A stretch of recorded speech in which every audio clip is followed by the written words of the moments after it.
piensen como antes. Yo, por el contrario, pienso que todavía siguen vigentes los ideales que originaron al socialismo: la justicia, la libertad, los hombres.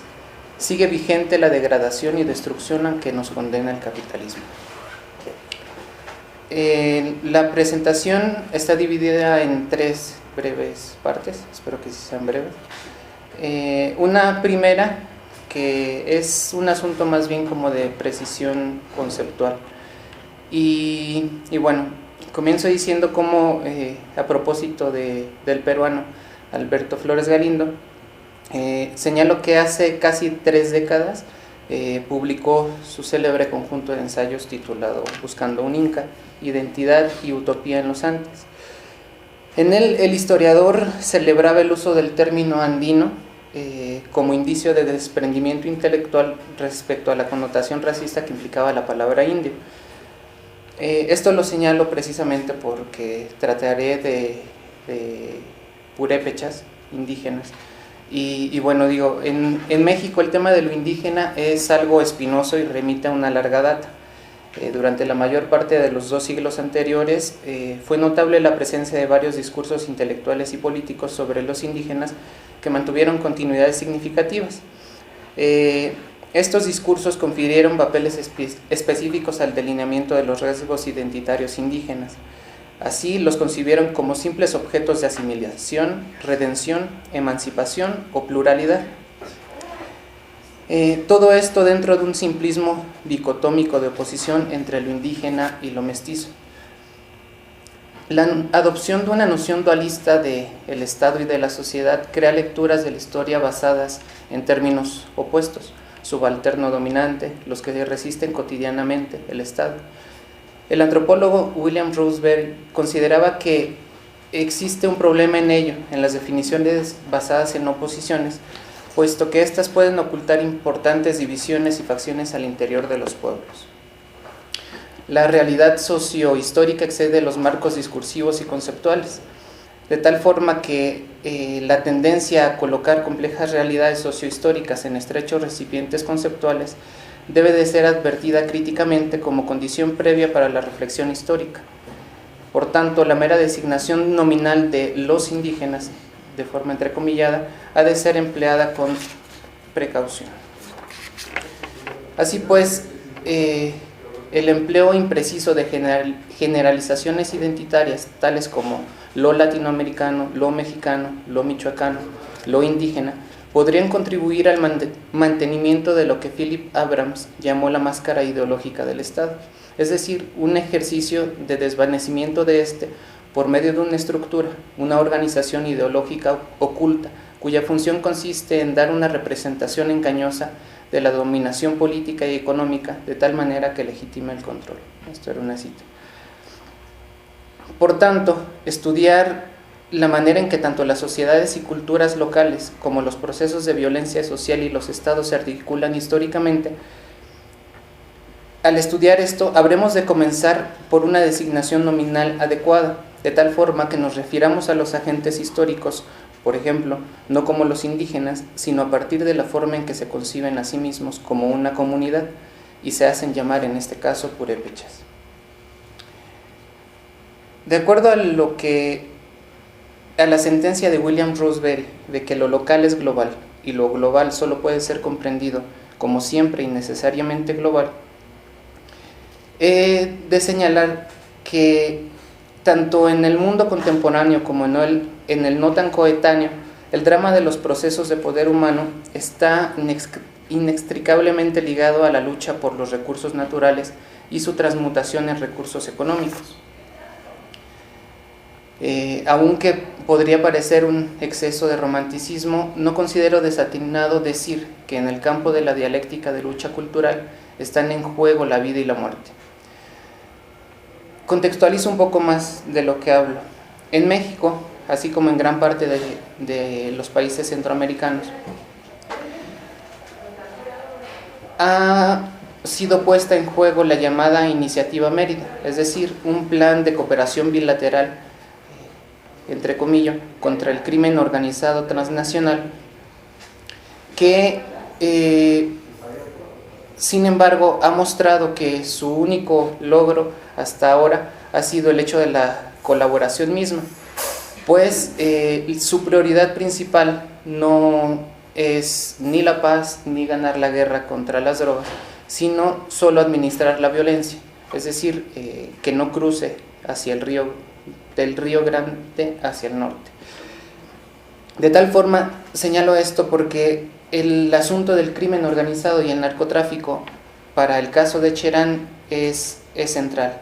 Cuando el 15 de abril del 2011, algunas habitantes de Cherán llamaron a un levantamiento popular empleando cohetes y tocando las campanas de la iglesia como signo de alarma, decidieron empuñar instrumentos de labranza como únicas armas para hacer frente a la tala indiscriminada de sus bosques y la violencia por parte de elementos del crimen organizado en la entidad. Contravinieron con ello el ensalzado Estado de Derecho en México y de facto cuestionaron el contenido de la democracia delegativa en el país, al desconocer la legitimidad de los partidos políticos y las autoridades municipales de su pueblo. Cabe señalar, sin embargo, que esta no ha sido la primera ocasión en que las comunidades se armaron para defender su supervivencia. En Cherán, perviven las historias de Casimiro Leco, un líder popular de principios del siglo XX que organizó una autodefensa armada del bosque y de la comunidad contra los ataques de grupos insurrectos como el de un militar y bandolero de infausta memoria en Michoacán conocido por su ferocidad, llamado José Inés Chávez. Casi un siglo después, en nuestro tiempo contemporáneo, el caso de los purépechas de Cherán ejemplifica cómo su proceder contraría los valores modernos del mito de la democracia, pues según esta última, la realización de proyectos económicos y sociales en la modernidad debe seguir el imperativo categórico del pacifismo como la vía para la cancelación y abolición de toda violencia destructiva, confirmando así el carácter civilizado de una política creadora de instituciones solucionadoras de conflictos mediante su discurso. En consecuencia, las prácticas políticas como las de los habitantes de Cherán, alzados en armas, cuestionan esto e implican una acción violenta, pues significan una acción destructiva para este orden. Sin embargo, como lo confirma el caso estudiado, la praxis transformadora no necesariamente debe significar la renuncia a la violencia sin más. Ya que la violencia es parte inherente de la realidad, la resistencia pacífica ante la crueldad tangible, en ciertas circunstancias históricas puede investir una grave colusión con las injusticias, si bien por omisión las más de las veces. Para empuñar las armas como signo inequívoco de resistencia, pocas dudas dejó la devastación de 20.000 de las 27.000 hectáreas de bosque de la comunidad de Cherán por talamontes protegidos por grupos armados de corte paramilitar. 9 asesinatos, 5 desaparecidos, secuestrados, además de lesionados, asaltados y extorsionados.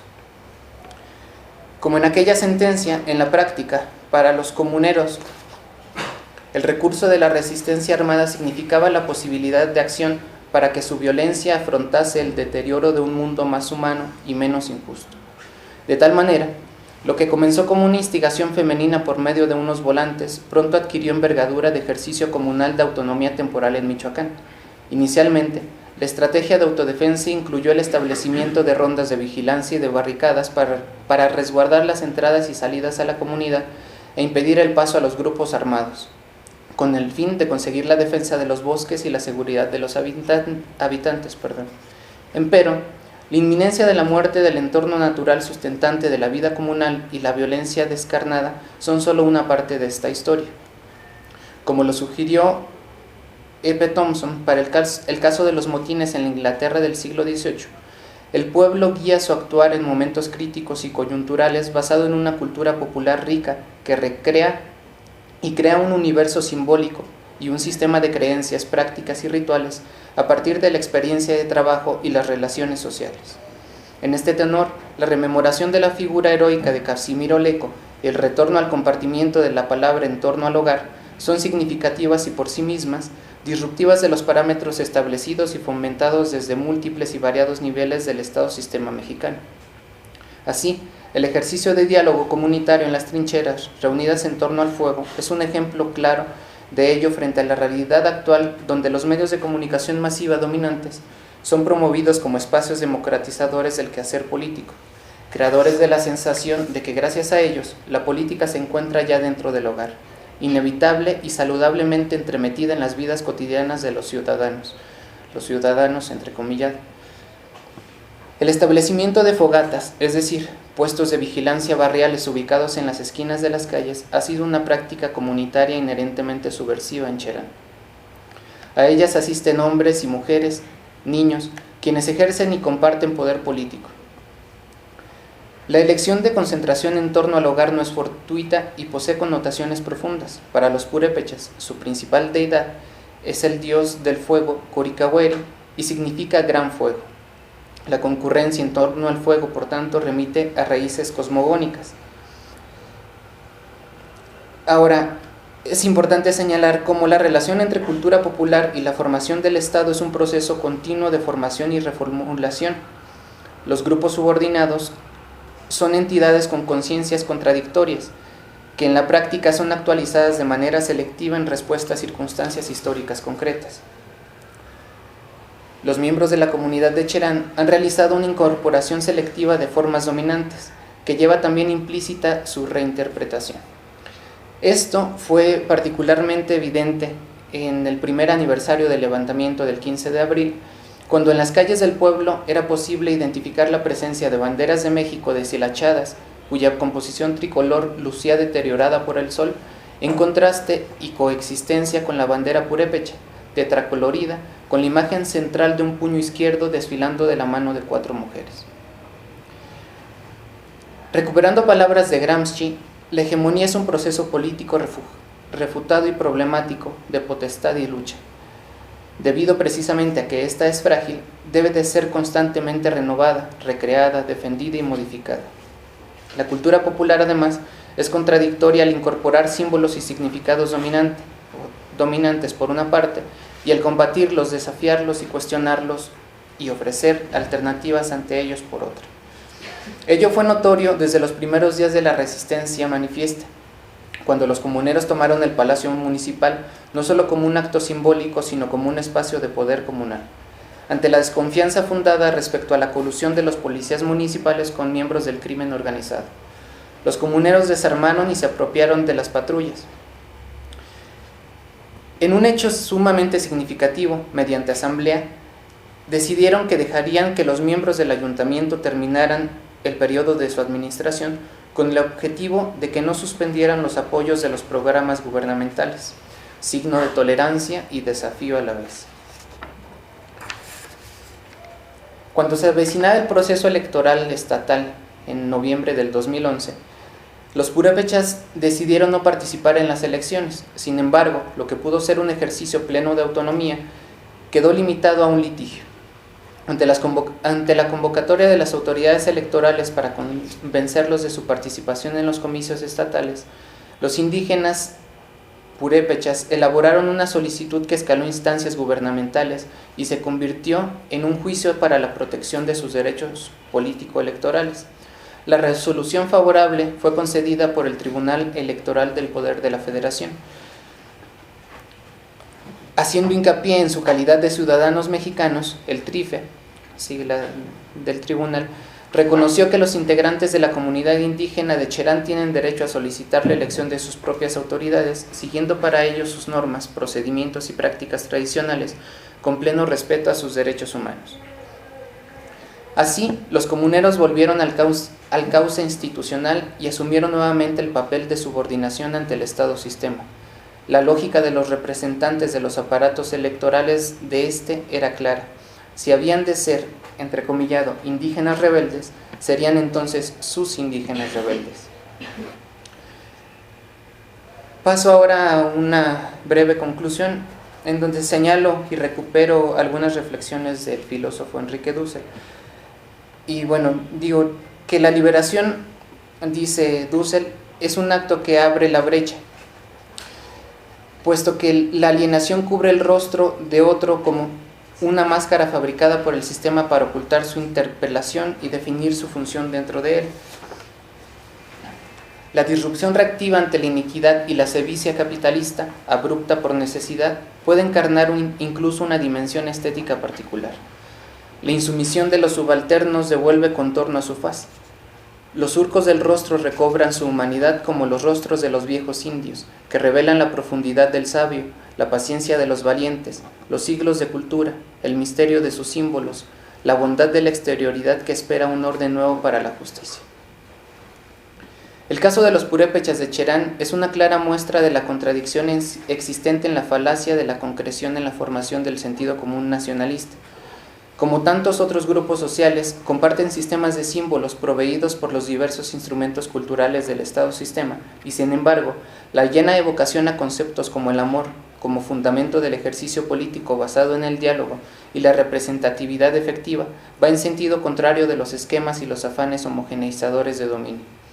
Aun cuando sea solo como un efímero fulgor, el desdén por los valores supremos, es decir, el dinero, el prestigio, el tener más, y el afecto por los valores mínimos, tales como la igualdad entre los hombres, la justicia, la libertad para todos, llevan en su seno la contribución a una ruptura violenta de las estructuras de dominio.